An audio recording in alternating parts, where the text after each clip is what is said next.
The wind in Billings cut sharper than usual that morning. Snow dusted the cracked pavement outside the Carter household.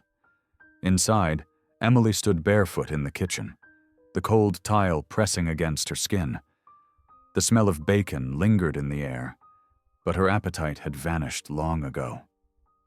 At 315 pounds, Emily Carter didn't just carry weight on her body, she carried it in her chest, in her throat, in the silence that grew louder every day.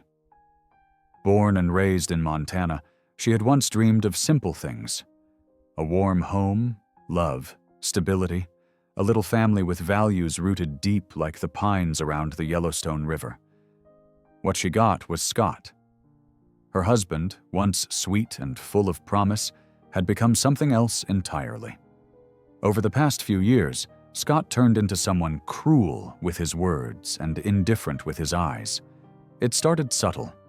He stopped holding her hand in public. Then, the sarcastic remarks. Then the laughs. Then full-on disgust. "You should skip breakfast," he muttered that morning without looking up from his phone. "Might save us some money on groceries." Emily didn't respond. Not because it didn't hurt, but because she had already cried enough. Tears had become useless currency in that house. She knew her worth had been slowly eroded by jabs like that, buried under years of humiliation that no one else saw. He wouldn't touch her anymore. Wouldn't look at her unless it was to scowl or scoff. He'd once promised to build a life with her, but now made her feel like a burden, a dead weight in his shiny version of the American dream. Emily had become invisible in her own home. And yet, she still cooked for him, still folded his shirts, still hoped that maybe if she just gave more, he'd come back. But there was no prosperity in giving to someone who only took. On that same day, while doing laundry, she found a receipt tucked deep in his jeans pocket. It was from a fancy restaurant in downtown Billings, one she had never stepped foot in. 2 glasses of wine, 1 expensive steak. Dessert for 2. Her heart stopped. Her hands trembled. She hadn't had a date night in over a year. That night, as she sat alone at the dinner table, a tear finally escaped. Just one. But it wasn't weakness. It was awakening. Something inside Emily cracked open. Not rage, not revenge, not yet. But a question.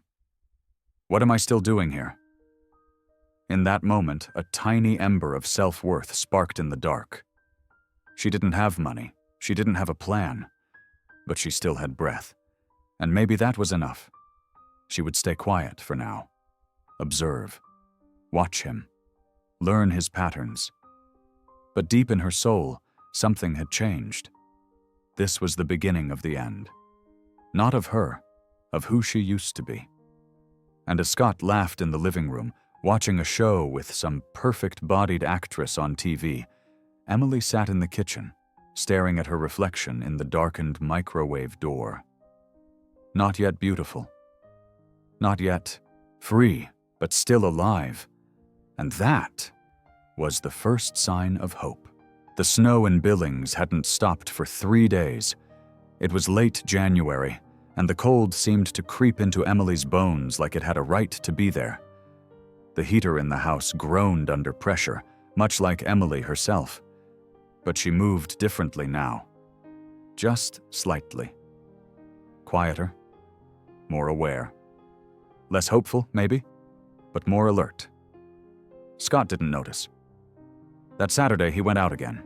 Said it was for work. Didn't bother lying well anymore. Just tossed on his best shirt, sprayed cologne she hadn't smelled in months, and slammed the front door behind him like she was invisible. Emily didn't cry this time. Instead, she walked to the hallway mirror. It had been months since she really looked at herself. Not a glance, a real look. Her eyes searched for someone beneath the exhaustion and the weight. She studied her face, traced the roundness of her cheeks, the curve of her neck, the tired in her eyes. She didn't hate herself. That surprised her. What she felt was deeper. It was grief. Grief for the girl who once believed that love was enough. Grief for the woman who gave her best years to a man who saw her body as a burden instead of a blessing. She had given Scott everything: her loyalty, her kindness, her cooking, her care, and in return, he gave her silence, disrespect, mockery. Emily had learned to shrink her needs, hoping it would save their marriage. It didn't. She had sacrificed her health chasing a dream that had died years ago. But the truth was, love without respect is just slow heartbreak.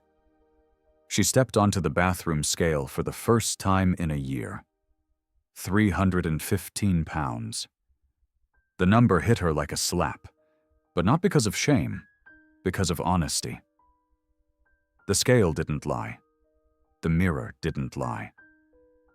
And deep down, neither did she. She had been burying herself under every meal, every fake smile, every moment she said, "I'm fine," when she wasn't. But now, she wanted out. Not just of the marriage, out of the cycle, out of the pain, out of the body that wasn't really hers anymore. She didn't want revenge. Not yet. She wanted something simpler. She wanted health. She wanted peace. She wanted her dignity back. Emily didn't have money for a fancy gym or diet plans. Prosperity to her was a quiet cup of tea and a deep breath. But she did have 2 working legs, a winter coat, and a heart that still beat, even if it was tired. That evening, she bundled up and walked, just around the block. 10 minutes in the freezing wind. Her breath came in clouds, her knees ached, her chest tightened. But she didn't stop. Not because it felt good, because it felt like starting over. The next morning, she did it again. Scott didn't ask where she was going. He didn't even look up from the couch. By the end of the week, Emily was walking for 20 minutes, then 30. She cut back the sodas, switched to water. Not because she hated herself, but because she was remembering what it meant to care. That was when she opened the old notebook in her drawer, the one she used to write poems in back in high school. On the first page, she wrote, "Day 1. This time I'm saving myself." No one cheered her on. No one clapped. But deep inside, something was changing. It wasn't just the pounds. It was the values she was choosing for herself: respect, patience, consistency. These weren't things Scott ever gave her. These were things she would now give to herself. Because wealth isn't always about money. Sometimes it's about waking up and realizing you're worth more than your pain. Emily didn't know it yet. But the woman she was becoming? She'd soon be unrecognizable. And the man who ignored her? He would regret every second he wasted not seeing her rise. By the first week of February, Emily had already dropped 12 pounds. Not that Scott noticed. He was too busy checking his phone, too busy heading out with fresh cologne and vague stories. He didn't ask why her plate looked different. Didn't question why she left the house at 6 in the morning with sneakers on and a thermos in hand. He didn't see it because he didn't care.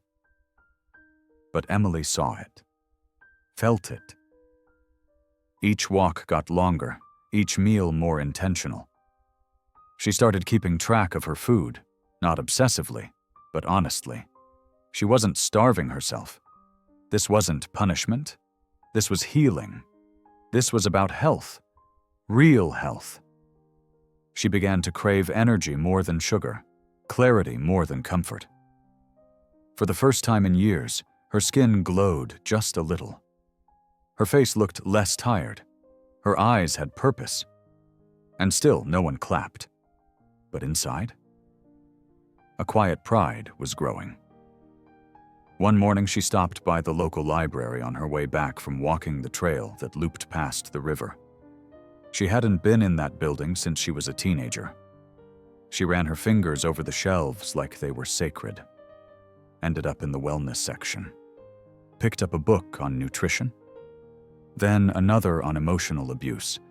It felt like borrowing pieces of herself back. Back home, she started waking up earlier to journal. Nothing fancy, just raw truth on paper. Her thoughts, her goals, the hurt that was still there, and the future she hadn't allowed herself to imagine. She didn't write about Scott, not directly. But his absence in her pages said more than any paragraph ever could.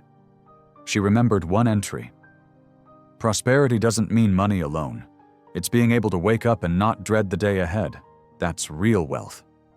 Scott was still cruel, still cold. One night, after she made a healthy baked chicken dinner with steamed veggies and skipped the bread, he stared at her plate with disgust. "What is that?" he asked. "Dinner," she said calmly. He sneered. "You on some diet now? You'll quit by next week." Emily looked at him. Really looked. And for the first time, she didn't feel broken. "I'm not doing this for you," she replied. He laughed, that hollow kind of laugh that meant nothing. "Whatever. You'll be back on the couch with chips by Friday." But she didn't flinch. Because for once, she knew something he didn't. This wasn't a phase. This was a shift. That night she sat in bed, legs sore from the walk, hands warm from the tea she brewed herself, and read a quote in one of her library books. "You do not need permission to grow." It hit her like gospel. She had spent her whole marriage asking for permission, to rest, to be seen, to be loved. Now she was just taking it. And while Scott scrolled through dating apps beside her, thinking she didn't notice, Emily was already miles ahead of him. In her mind, in her values, in her soul. She still weighed over 300 pounds. But this heaviness, it was lifting. Because prosperity had entered her life in quiet ways, in her breath, in her steps, in her refusal to shrink anymore. And while her husband searched for younger, thinner women to entertain his ego, Emily Carter was becoming the kind of woman no man could ever again ignore. March arrived with muddy streets and gray skies hanging low over the town of Billings. The snow was melting, but the cold lingered, like memories that refused to leave. Emily Carter had now been walking every morning for nearly 2 months.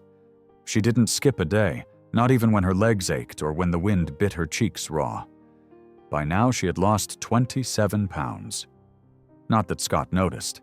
He was too busy checking out. Emotionally, physically, spiritually. Some nights he didn't come home at all. Other nights he stumbled in smelling like a bar floor, dropping his jacket by the door and pretending Emily didn't exist. She stopped waiting up for him. Instead, she poured that energy into her own life, into small but steady routines. She prepared her meals, not for a diet, but for her health. She started walking the hill trail behind the community center. She even bought a second-hand blender to make green smoothies she couldn't pronounce half the ingredients of. But she felt better. Her skin was clearing. Her sleep improved. Her energy wasn't a flat line anymore. Every step she took was an act of self-respect. It wasn't about revenge.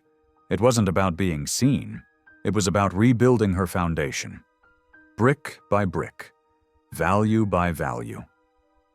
At the grocery store one afternoon, a cashier who had known her for years smiled. "Hey, Emily, have you been doing something different? You look lighter." Emily blinked. It wasn't just the pounds. It was the way she was standing. Shoulders back, chin up, eyes alive again. "Just taking better care of myself," she said softly. Prosperity wasn't always flashy. Sometimes it was a stranger noticing you. Sometimes it was choosing a salad over chips without hating yourself for wanting both. Meanwhile, Scott was spiraling. Emily started hearing whispers from neighbors. One saw him at a bar with a younger woman. Another caught him yelling on the phone late at night in the driveway. But Emily didn't confront him. She didn't cry. She didn't even feel shocked. She felt free. One rainy evening, while folding laundry, Scott walked into the room with that smug, tired look he always wore. "I might be heading to Boise next week," he muttered, like she needed to know. "For work?" Emily asked, her tone even. He hesitated. "Yeah, business thing. Big meeting. Could lead to more money." Money? That word used to make Emily tense up, because for so long she felt like a financial burden in his eyes. But now? She just nodded.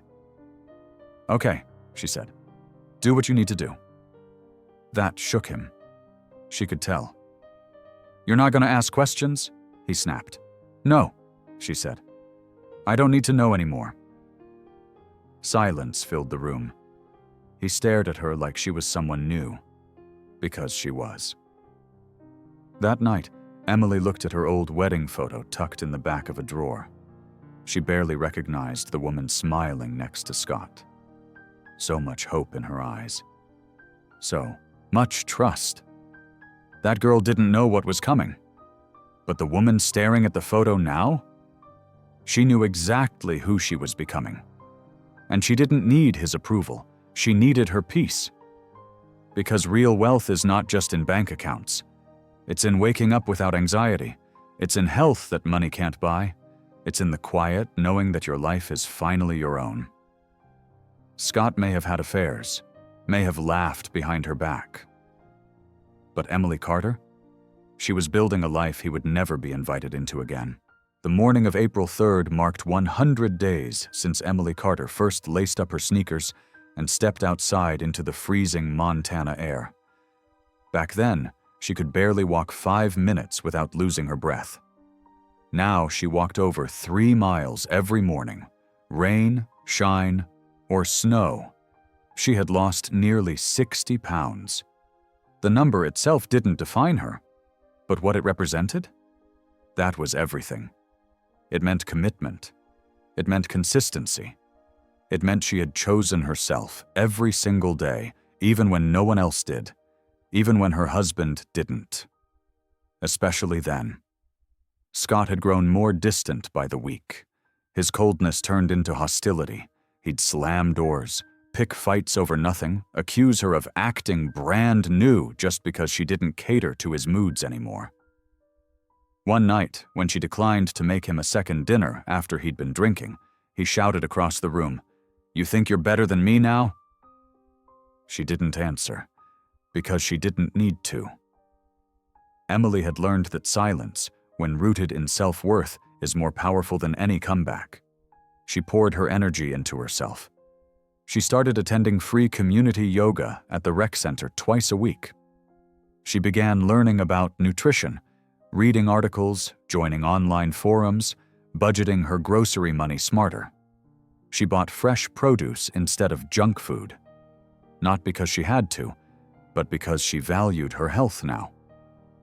Every choice she made was aligned with her new values. She wrote them down one morning in her journal. Peace, health, respect, freedom, love, only if it's mutual. Emily didn't need riches to feel wealthy. Wealth, to her, was waking up and not hating the reflection in the mirror. It was feeling strong enough to lift groceries without pain in her knees. It was having energy at the end of the day to read, to stretch, to breathe. Her body still carried weight. She was 255 pounds now. But her spirit? Lighter than it had ever been. One afternoon, after her walk along the Yellowstone Trail, Emily stopped by the local farmer's market. She bumped into Mary Green, an old high school classmate she hadn't seen in years. "Emily? Oh my God, is that you? Girl, you look amazing. I mean, you're glowing." Emily laughed, soft and genuine. "Just working on my health, taking it one day at a time." Mary smiled. "Whatever you're doing, it's working. You look like you finally love yourself." That hit her, because it was true. That night, Emily sat on the porch as the sun dipped low over Billings. The breeze was cool, the sky glowing with streaks of pink and gold. Scott hadn't come home again. No text, no call. She didn't care. She made herself grilled salmon and steamed broccoli, poured a glass of sparkling water, and ate in silence. Peaceful, beautiful silence. After dinner, she stood in front of the bathroom mirror. The woman looking back at her had cheekbones again, had a softness in her eyes, not from pain, but from gentleness.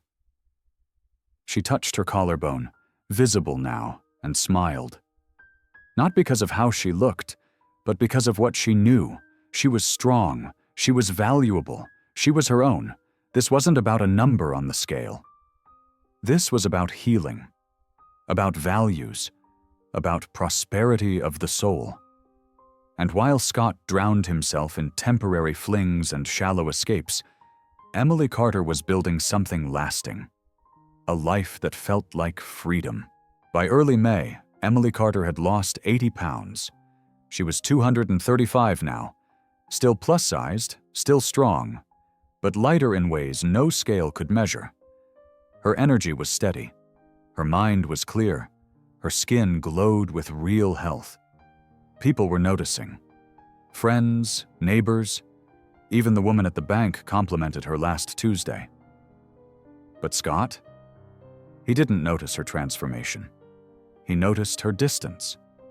He noticed that she no longer rushed to greet him when he came home, that she stopped asking where he'd been, that she cooked dinner for one now and didn't bother pretending to care about his schedule. Emily didn't want his validation anymore. That scared him, and so he lied. It was the second Sunday in May, Mother's Day. Emily didn't have children, but she treated herself anyway. A long walk in the park, a fresh pressed juice from the little cafe by the college. She wore a light blue top that hugged her new shape, and for once, she didn't feel the need to hide. When she got home, Scott was already in the kitchen. "I got you flowers," he said, holding out a cheap bouquet like it was gold. Emily blinked. "Why?" He smirked. "Because I love you." Something inside her paused. He hadn't said those words in over a year. Her voice stayed even. "Where were you last night?" "Out, with Greg. We watched the game." She looked at him, quiet. "Greg called me this morning. Said he hasn't seen you in 2 weeks." His smile dropped. For the first time, Scott looked cornered. Emily stepped past him, set the flowers on the counter without care, and poured herself a glass of water. Her hand didn't shake. Her voice didn't break. "I'm not stupid, Scott. I know there's someone else." He didn't deny it. He didn't apologize. He didn't even blink. He just stared at her like she'd stolen the upper hand. And in truth, she had. Because for the first time in years, she didn't feel broken by betrayal. She felt confirmed. All those months of doubt, all the nights spent wondering if she was crazy for feeling unseen, all the gut feelings she swallowed, were real. And now, she wasn't swallowing anything anymore. "I'll be filing next week," she said calmly, walking towards the hallway. "Filing what?" Emily turned. "Divorce." Scott scoffed. "You're serious?" "Dead serious." He laughed, but it wasn't strong. It cracked halfway out of his mouth. "You think you're gonna do better than me?" She didn't answer. She didn't have to, because what he didn't know was that she already had.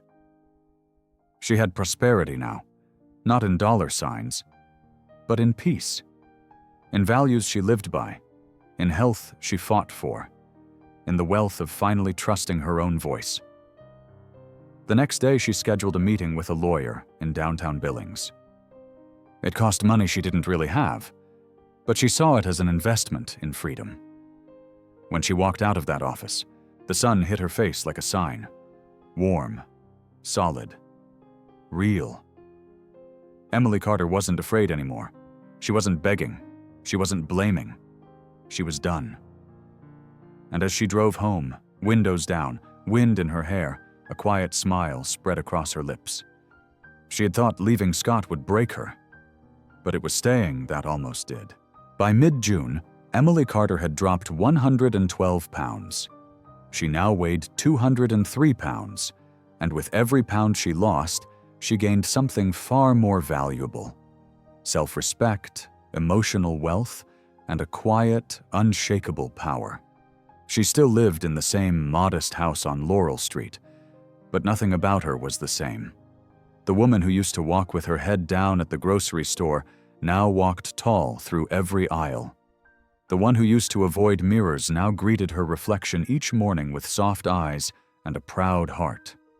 Scott still hadn't moved out. The papers had been filed. The process was moving, but legally they had to share space a little longer. So they lived like strangers, crossing paths in silence, breathing different air under the same roof. Until that Saturday morning. Emily stood at the kitchen counter, tying the laces on her walking shoes, about to head out for her 5-mile loop. She was wearing black leggings and a fitted athletic tee she'd never had the confidence to wear before. Her hair was tied up, and her skin glowed from the inside out.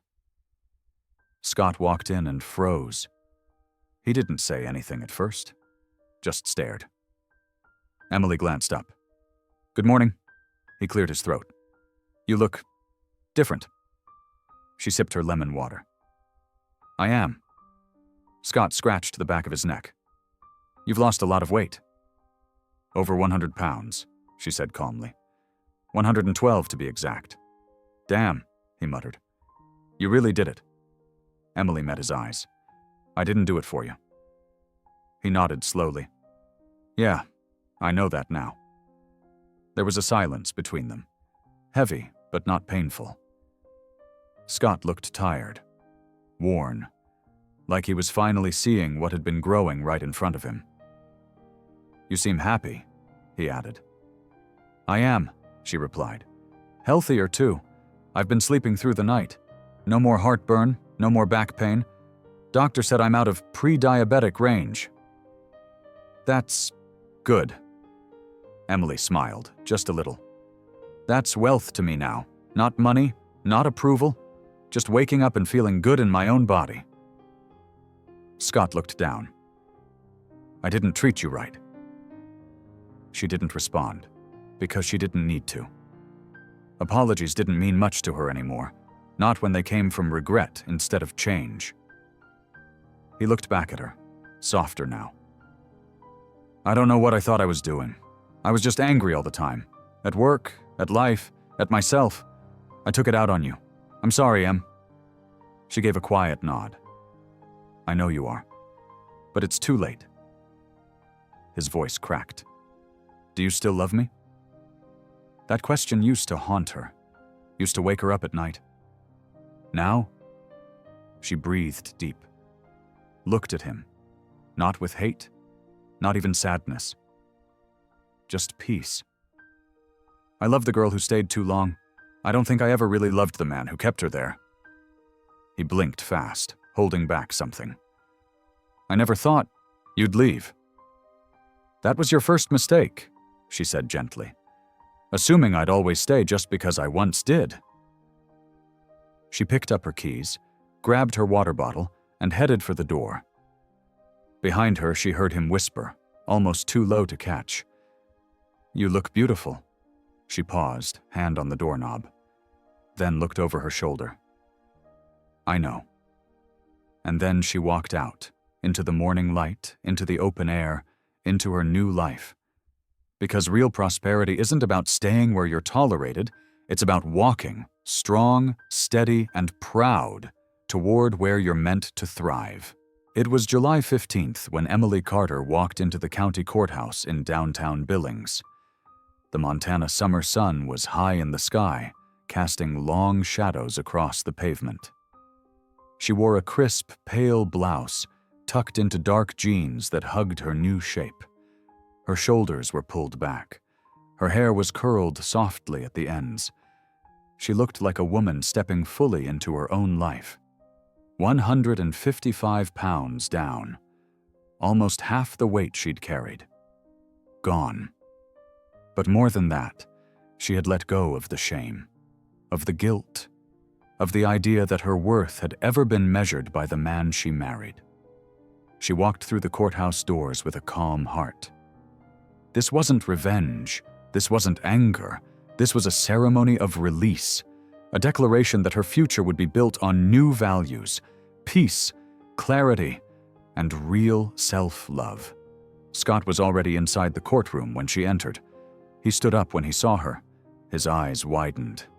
He hadn't seen her in over a month, not since she moved into a small rental near the south side of town, a place she paid for herself with money she earned managing inventory at a local fitness store, a job she took part-time to stay busy and inspired. It didn't pay much, but it paid in dignity. It gave her freedom, routine, community, prosperity that wasn't tied to a man's approval. He looked at her like she was a stranger, and maybe finally she was. "You look different," he said under his breath as she took her seat. Emily didn't look at him. "I am." The judge ran through the paperwork, asking the usual questions, confirming the terms. Scott tried to argue about the car, then the savings. He said something about how much money he contributed and what he thought he deserved. Emily let him speak. She didn't argue, didn't raise her voice, because true wealth is knowing when you don't need to win, you just need to walk away. Then the moment came. "Mrs. Carter, if you're ready, you can sign here," the judge said. Emily took the pen. Her fingers didn't shake. She signed her name slowly, clearly, like each letter was a closing chapter. Scott turned his face away, blinking hard. That's when she saw it. The tears. Real ones. She didn't smile. She didn't comfort him. She simply stood, thanked the judge, and walked out into the afternoon sun.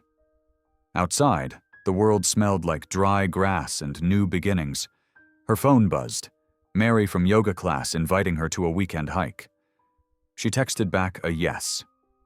Emily Carter wasn't the same woman who cried in a kitchen over cruel jokes and lonely nights. She was vibrant now. She was strong. She was alive in a way she'd never been before. The road ahead wouldn't be perfect. She still had healing to do. Some days, she still struggled. But her life was hers now. She had lost 155 pounds. But what she gained was priceless. Money could never buy this kind of peace. No man could give it. No mirror could fully reflect it. It was internal. It was earned. It was real. And as she drove away from the courthouse with the windows down and the wind rushing through her hair, she whispered to herself, smiling, "I made it." And she had, so deeply, so fully, so beautifully. And you, have you ever felt invisible and had to fight to be seen? Have you ever had to rebuild from nothing just to finally remember your own worth? Comment down below. I want to hear your story.